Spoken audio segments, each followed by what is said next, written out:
สวัสดีค่ะมาพบกับช่องมีนาพาเฮงอีกแล้วนะคะ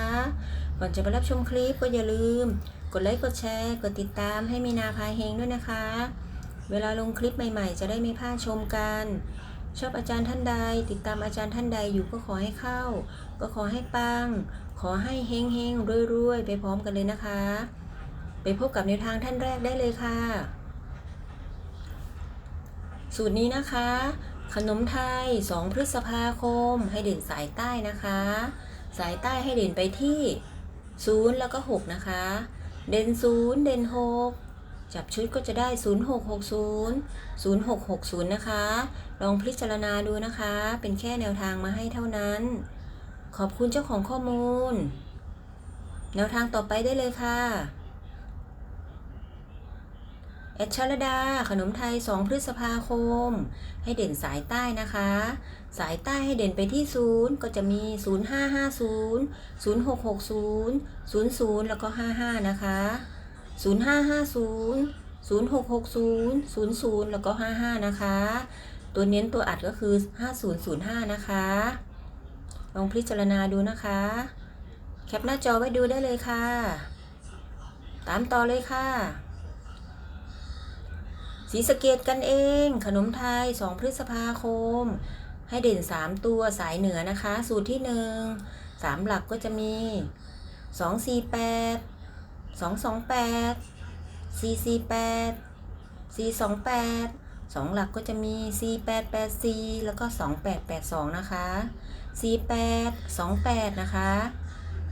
ขอบคุณเจ้าของข้อมูลแนวทางต่อไปค่ะซองลับๆขนมไทย2 พฤษภาคมให้เด่นสายเหนืออย่างเดียวนะคะสายเหนือเด่นไปที่7 3 หลักก็จะมี674 674 2 หลักก็จะได้71 73 72 74แล้วก็79นะคะ71 73 72 74แล้วก็79นะคะตัวเน้นตัวย้ำ7227นะคะตามต่อค่ะ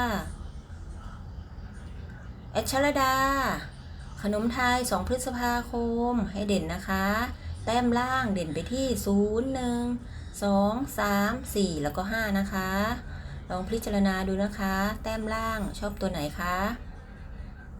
ถ้าชอบ2และ3หรือ2 3 3 2นะคะก็จะได้แต้ม5นะคะลองจับชุดดูนะคะ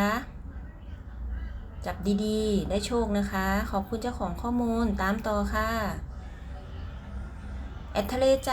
ขนมไทย2 พฤษภาคม100 บนเด่นไปที่1 6แล้วก็7นะคะเด่น1เด่น6เด่น7ใครมี2 หลักแม่นๆนะคะจับประกบได้เลยนะคะขอบคุณเจ้าของข้อมูลจากแอดทะเลใจนะคะตามต่อค่ะแอดปันคุ้งขนมไทย2 พฤษภาคมให้เด่นสายเหนือและสายใต้นะคะให้เด่นไปที่36 32 56แล้วก็52นะคะ36 32 56แล้วก็52นะคะ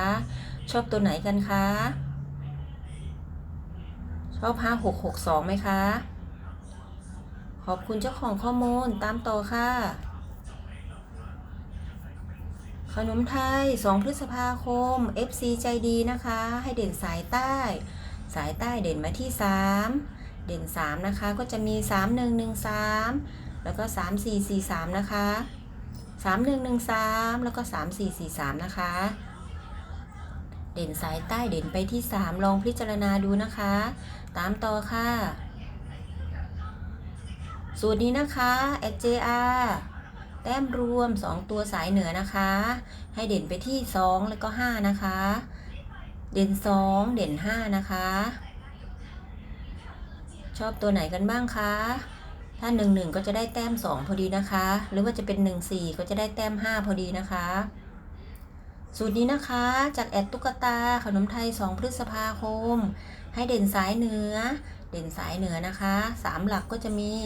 684 685 624 625 784 785 724 725 124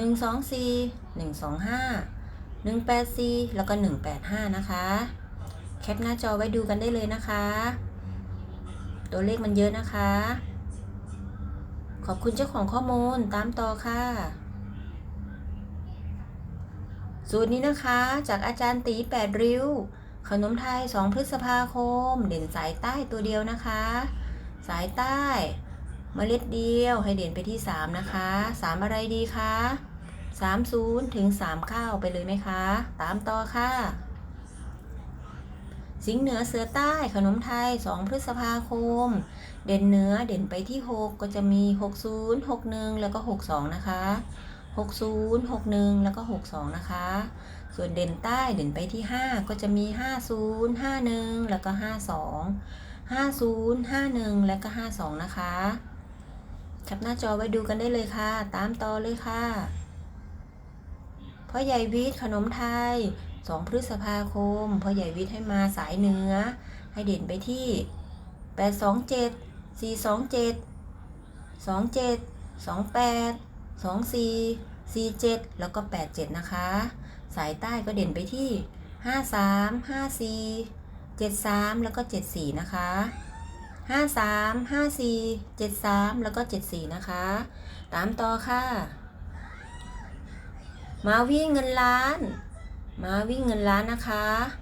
เมล็ดเดียวสายเหนือและสายใต้นะคะเมล็ดเดียวเด่นไปที่4นะคะ4เมล็ดเดียวสีอะไรดีคะ40ถึง49นะคะ40ถึง49นะคะพิจารณาดูนะคะตามต่อค่ะสูตรนี้นะคะให้เด่นสายใต้ขนมไทย2 พฤษภาคมนะคะสายใต้ให้เด่นไปที่3เด่น3อะไรดีคะ30ถึง39นะคะลองจับคู่ดูนะคะตามต่อค่ะ4 คู่พี่ FC ขนมไทย2 พฤษภาคมให้เด่นสายเหนือนะคะเด่นไปที่2ก็จะมี42 92 72แล้วก็22นะคะ42 92 72แล้วก็22นะคะตัวเน้นตัวย้ำ72 27นะคะสูตรนี้นะคะขนมไทย2 พฤษภาคมวิ่งเงินล้านนะคะวิ่งเงินล้านไม่ปักหลักนะคะไปได้ทั้งเหนือและใต้เด่นไปที่3ก็จะมี30 31 32แล้วก็37นะคะ30 31 32แล้วก็37นะคะลองลุ้นดูนะคะขอให้เข้าขอให้ปังนะคะแคปหน้าจอไว้ดูเลยค่ะ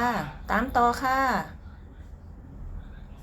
FC โคราชขนมไทย2 พฤษภาคมให้เด่นสายเหนือนะคะสายเหนือให้เด่นไปที่7ก็จะมี7117แล้วก็7337นะคะ7117แล้วก็7337นะคะ3หลักก็จะมี971แล้วก็973นะคะ971แล้วก็973นะคะขอบคุณเจ้าของข้อมูลตามต่อค่ะเสคมขนมไทย2 พฤษภาคมให้เด่นไปที่5นะคะเด่น5ก็จะมี5665แล้วก็5775นะคะ5665แล้วก็5775นะคะส่วนตัวแอดชอบ5665นะคะลองพิจารณาดูนะคะขอให้เข้าขอให้ปังขอบคุณเจ้าของข้อมูลจากเสคมนะคะแนวทางต่อไปได้เลยค่ะสูตรนี้นะคะ FC เลยขนมไทย2 พฤษภาคมนะคะ4 คู่เงินล้านให้เด่นสายใต้เด่นไปที่3นะคะก็จะมี35 34 33แล้วก็32นะคะ35 34 32แล้วก็33นะคะขอบคุณเจ้าของข้อมูลจาก FC เลยนะคะขอให้เข้าขอให้ปังนะคะเป็นแค่แนวทางมาให้เท่านั้นตามต่อเลยค่ะสูตรนี้นะคะให้เด่นชนนะคะเด่นชนล่างนะคะเด่นไปที่3เด่น3ก็จะมี3003 3443แล้วก็3663นะคะ30 34แล้วก็36นะคะขอบคุณเจ้าของข้อมูลที่ให้แนวทางมานะคะตามต่อเลยค่ะ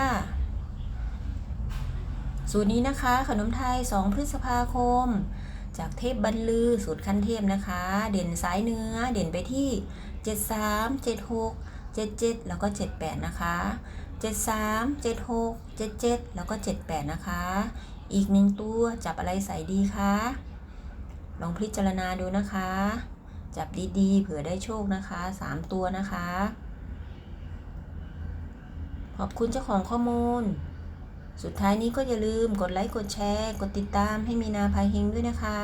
ขอให้ทุกท่านมีความโชคดีมีชัยแคล้วคลาดปลอดภัยเฮงๆรวยๆปังๆขอบคุณค่ะ